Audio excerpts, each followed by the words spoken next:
Ибрахимнің алейхиссалям әйелдері Сарра және Ажар. Аллахым, егер саған және пайғамбарларыңа иман келтірген болсам, және күйеуімнен басқадан ар-намысымды сақтаған болсам, мені мына бұзықтан құтқар. Демек, Аллах бізді құрдымға тастамайды.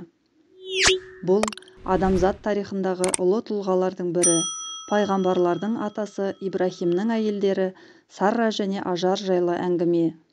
Сарра 16 жасында Ибрахим пайғамбарға тұрмысқа шыққан. Сарра көз тұнған сұлулықтың өзі еді. Тіпті адамзат тарихында ең сұлу әйел Хауа анамызды есептемегенде одан сұлу ешкімнің болмағаны жайлы айтылады. Сарра Ибрахимге иман келтірген, оның әрі әйелі, әрі ізбасары болды.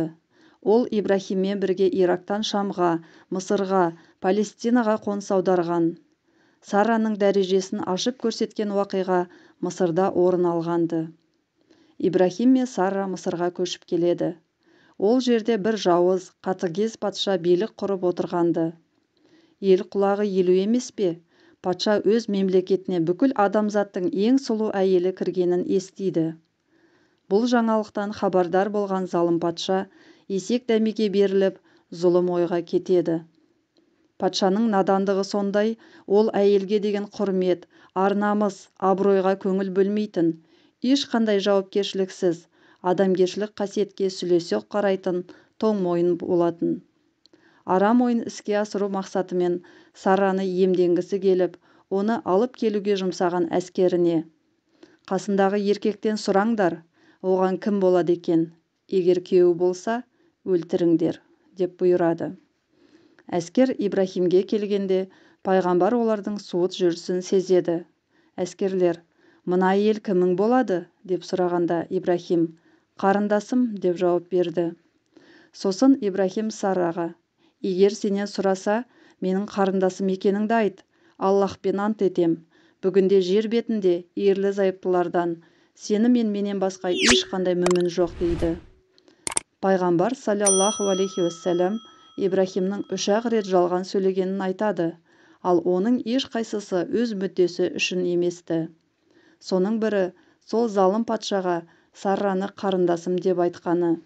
Ибрахим бұл жерде исламдағы, діндегі, имандағы, Аллах жолындағы қарындасым дегенді мақсат тұтқан. Әскер Сарраны алып кетіп, патшаның құзырына әкеледі. Арам ойын іске асырмақ болған залым Сарраға қолын соза бергенде, Сарра Аллахқа жалынып, жалбарынып жәрдем сұрап: Аллахым, егер саған және пайғамбарларыңа иман келтірген болсам, және күйеуімнен басқадан ар-намысымды сақтаған болсам, мені мына бұзықтан құтқар, деп дұға қылады. Бұл дұғадан біз иман белгісін, арлылық пен намысшылдықтың лебін көреміз. Бұл Аллахқа иман келтірген, ар-намысы мен абыройын басына көтере сақтайтын әйелдің дұғасы. Аллах тағала оның дұғасын қабыл алумен қатар, бұл тұста керемет бір мұғжиза көрсеткен. Патша Сарраға қолын соза бергенде, ол Аллахқа дұға қылады да, әлгі залымның қолы қатып семіп, ешқандай әрекетке келмейді.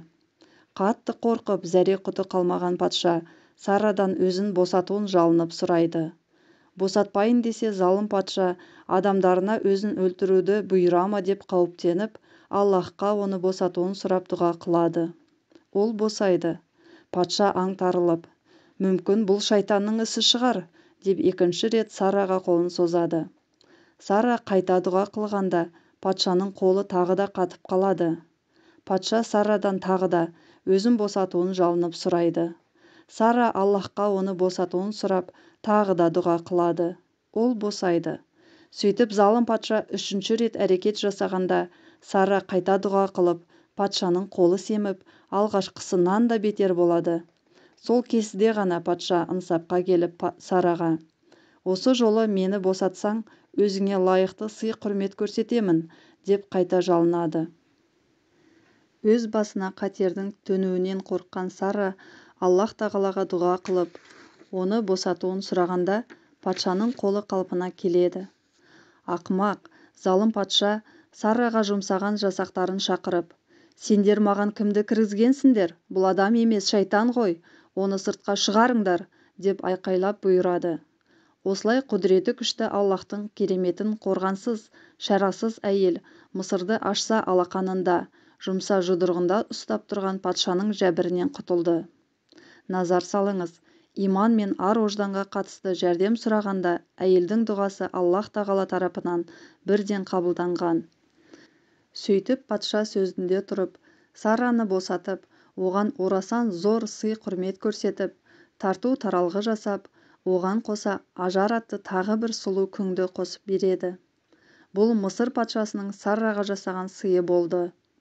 Тарту-таралғыларымен жанына күңді ертіп, Сарра қайтып келгенше, Ибрахим Аллаһтан әйелінің құтқарылуын сұрап, жәрдем тілеп, ғибадатта отырғанды. Аллаһтың сынағының соңы Сарраның абыройымен үйіне оралуымен бітеді.